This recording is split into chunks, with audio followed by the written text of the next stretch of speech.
और जरा भी उल्टी सीधी बहस करी यहीं से जेल भेजूंगा मैं, माइंड यू, सारी वकालत खत्म हो जाएगी, समझ गए? You should know how to argue in high court. किसने भेजा है आपको? प्रावधान वही तो बता रहा हूँ, आप समझने को तैयार नहीं है। कॉन्स्टिट्यूशन में प्रावधान है, ये मान्यताओं का उत्तर है। कॉन्स्टिट्यूशन में प्रावधान, प्लीज कॉन्स्टिट्यूशन में जो प्रावधान है वो बता रहा हूँ मैं। नहीं, यू टॉक प्रॉपर्ली। आप ये मान्यता, ये आदिवासियों की मान्यता है, कॉन्स्टिट्यूशन में कहाँ दी है? पढ़ के बताइए। बता रहा हूँ ना। हाँ बताइए। हाँ, आप सुनने को तैयार है नहीं है, कुछ भी बोले जा रहे हैं जबरदस्त। अरे let notice be issued for contempt against the council. शुभ नाम बताइए आपका। हाई लॉर्ड में नहीं, फर्स्ट आपको हम कंटेम्प्ट का नोटिस जारी कर रहे हैं, उसका जवाब दीजिएगा आप। आपको हाई कोर्ट में बहस करने का तरीका नहीं मालूम है। Issue notice against the petitioner council. Shri आपका शुभ नाम बताइए। आर्टिकल 51 में प्रावधान है वो मैं बता रहा हूँ। पहले मैंने आपसे सवाल क्या पूछा था? पहले तो आप सुन ही नहीं रहे हैं। मैंने आपसे सवाल क्या पूछा था? पहले मेरा सवाल बताइए। वो सवाल ये मैं जो आर्गुमेंट, पहले मेरा सवाल का उत्तर दीजिए आप। मैं आर्गुमेंट कर रहा हूँ उसको आप पहले सुने, आर्गुमेंट सुने। हम नहीं सुनेंगे आपका आर्ग्यूमेंट, नहीं। आप सवाल का उत्तर देंगे जब तक नहीं सुनेंगे। और इस तरीके से अगर आप बहस करेंगे तो कंटेम्प्ट का नोटिस इशू करेंगे, आपको जेल भेजेंगे। ऑथराइज किया है आपको ये पिटीशन फाइल करने के लिए। आप लोगों ने अभी कुछ दिन पहले एक चीज जरूर देखी होगी कि एक वीडियो बहुत अच्छे से वायरल हो रहा है, जिसमें एक जज साहब जो है एक वकील को जो है डांट रहे हैं, क्योंकि उस वकील ने एक पीआईएल ऐसी फाइल करी थी जिसके पीछे उनके पास कोई ग्राउंड नहीं था और कोई ऑथराइजेशन नहीं था अपनी बात को कोर्ट में पेश करने के लिए और अपने आप को रिलीफ ग्रांट करवाने के लिए। इसी वजह से जज साहब ने उनसे क्वेश्चनिंग करी थी और वकील का भी यहां पे आर्ग्यूमेंट को ध्यान में रखते हुए जज साहब के और वकील के बीच में जो आर्ग्यूमेंट्स हुई थी वो थोड़ी हीटेड आर्ग्यूमेंट्स हो गई थी। लेकिन मुद्दे वाली बात क्या है जो इस वीडियो के अंदर हम डिस्कशन अभी करेंगे, तो यहां पे जो जज साहब थे उन्होंने भी एक वर्ड यूज करा था कि तुम लोगों ने सोच लिया है कि तुम बदतमीजी करके जो है अपने आप के लिए बहुत बड़ी टीआरपी कलेक्ट कर लोगे। अब यहां पे जो वर्ड यूज करा गया है जज साहब के द्वारा तुम लोग, तो यहां पे एक इंटरप्रिटेशन निकल के आती है, तो क्या यहां पे डिस्क्रिमिनेशन या कास्ट को लेके, जातिवाद को लेके रिमार्क जुडिशरी के द्वारा, जज साहब के द्वारा एक दलित लॉयर के लिए या आदिवासियों के लिए लिया जा सकता है या नहीं लिया जा सकता?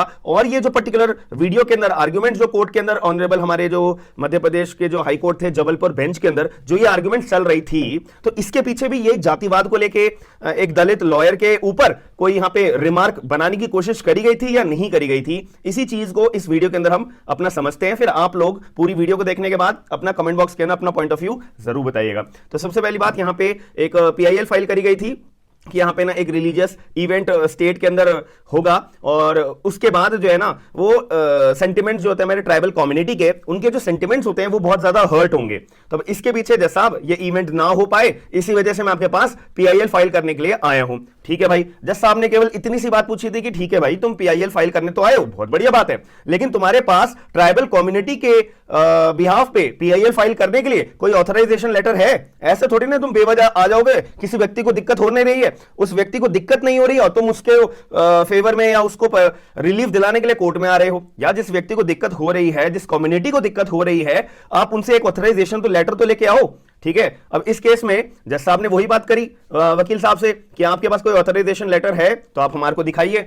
अब इसके बाद में ये चीज साइड में रखते हुए वो ऑथराइजेशन लेटर नहीं ले पाए वकील साहब, और यहां पे जो है वकील साहब ने कहा कि जैसा मैं बता रहा हूं आप मेरी बात सुन ही नहीं रहे हो, ऐसा कि वही तो मैं बता रहा हूं लेकिन आप सुन ही नहीं रहे हो, कुछ भी बोले जा रहे हैं। ऐसी लैंग्वेज का यहां पे ऑनरेबल जज के ऊपर वकील साहब के द्वारा यूज करा गया है, जो कि मेरे मानने से ये बहुत गलत लैंग्वेज है। आपको अपना जब कोर्ट के अंदर आप प्रोसीड करते हैं as an lawyer, as an advocate, आपको थोड़ा सा काम रह के अपनी बात रखनी पड़ती है कोर्ट में, जब भी जज साहब भी आपकी बात बहुत काम होकर सुनते हैं। ये एक सीधा प्रोसेस होता है। यहां पे अगर आप अपने पार्ट में गलत हो और अपने पार्ट में जो जज साहब आपसे बार बार एक ही बात बोले जा रहे हैं, आप प्रोड्यूस करो डॉक्यूमेंट को, प्रोड्यूस करो डॉक्यूमेंट को, तो ये तो फिर हाल जायज बात है कि आपको यहां पे टैकल करा जाएगा और यहां पे आपको एक हीटेड बात बोली जाएगी। बट मुद्दे वाली बात यहां पे यही आती है कि वो तुम लोगों को यहां पे जो है टीआरपी कलेक्ट करने के लिए या तुम्हारे को सिखा के भेजा जाता है। ये भी इस वीडियो के अंदर बोला गया था कि तुम्हारे को जो है सिखा के बोला जाता है।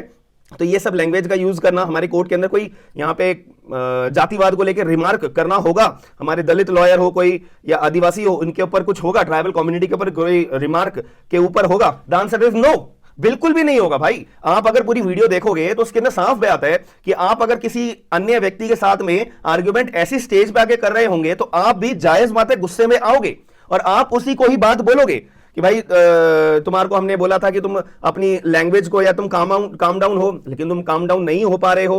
तो उन्होंने सिर्फ उस व्यक्ति को उसके मिसबिहेवियर, मिसकंडक्ट के तौर पे उसे बोला था और उनको वार्निंग भी दी थी वकील साहब को कि भाई तुम्हारे खिलाफ हम कंटेम्प्ट ऑफ कोर्ट का नोटिस जारी कर देंगे कि तुम ऐसे जो है अगर हरकतें अपनी कोर्ट के अंदर करोगे। और जज साहब ने जो है इनफैक्ट जो भी हमारे करंट लॉयर्स वहां पे भी बैठे हुए थे पीछे, तो उनको भी वार्निंग दी थी कि कोई भी वकील अगर कोर्ट में बदतमीजी करेगा तो मैं उसको सीधा का सीधा जेल भेज दूंगा। ये एक उनका क्लैरिफिकेशन था। कोई जातिवाद को लेके, कोई दलित लॉयर को लेके, कोई आदिवासी को लेके, कोई भी एक कास्ट के ऊपर रिमार्क करने की बात बिल्कुल भी नहीं थी, याद रखिएगा। क्योंकि यहां पे मुद्दा रेज अभी हुआ था ये इस पॉइंट के ऊपर कि यहां पे कोई जातिवाद को लेके या कोई आदिवासी को लेके, कोई ट्राइबल कम्युनिटी के, इनफैक्ट कोई भी कम्युनिटी को लेके कोई यहां पे रिमार्क कोर्ट कर सकता है। The answer is no. क्योंकि आप एक बार जब जज बनते हो, यानी कि कोई भी पर्सन अगर कोई जज बनता है तो इन सब बातों से वो बहुत ऊपर चले जाते हैं। इनको कोई भी सामने प्ली लगाता है, रिलीफ मांगने के लिए कोई भी कोर्ट के अंदर आता है, तो ये मैटर नहीं करता कि आप कौन सी कम्युनिटी से हो, कौन से आपकी कास्ट है, आप कौन से कम्युनिटी से बिलोंग करते हो। It is इमैटीरियल।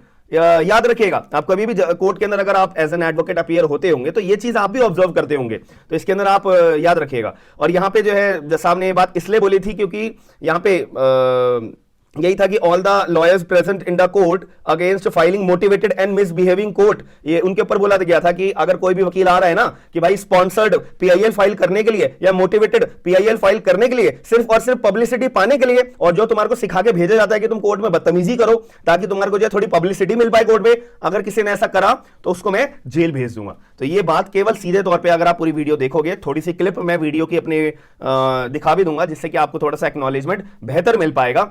तो साहब ने क्लियरली इंडिकेट करा था और ये सच बात है। तो आप लोगों का क्या पॉइंट ऑफ व्यू है पूरी की पूरी बात को समझने के बाद में, तो प्लीज अपना पॉइंट ऑफ व्यू जरूर बताइएगा, जिससे कि ये आपके और मेरे द्वारा भी सारी की सारी क्लैरिफिकेशन जो दी गई हैं कोर्ट के मैटर को समझते हुए हमारा पॉइंट ऑफ व्यू समझ में आ पाए। और इसके अंदर ये बात है कि यहाँ पे जज साहब ने फिर इस पीआईएल को डिसमिस कर दिया था, ये बोलते हुए कि भाई ठीक है, तुम्हारे पर तुम अपनी पार्ट पे अगर कोई रिलीफ मांगने आए हो, अगर आपके पास पूरे डॉक्यूमेंट्स है, जेन्युइन पॉइंट है, तो हम उसको रिलीफ आपको ग्राउंड करेंगे। बट वहां पे ऑथराइजेशन वकील साहब जो है कोर्ट के अंदर पेश नहीं कर पाए। आर्टिकल नंबर 51 का यहां पे जो है मुद्दा उठा रहे थे कि नहीं आर्टिकल में 51 में ये बात लिखी हुई। अरे भाई आर्टिकल में 51 में तो बहुत सारी बातें लिखी हुई हैं, लेकिन जिस कम्युनिटी को रिलीफ चाहिए आपके पास उसका ऑथराइजेशन लेटर है या नहीं है। सीधी एंड सीधी बात मुद्दे की ये थी। बट यहाँ पे पेश नहीं कर पाए वकील साहब, तो दिक्कत तो होनी थी।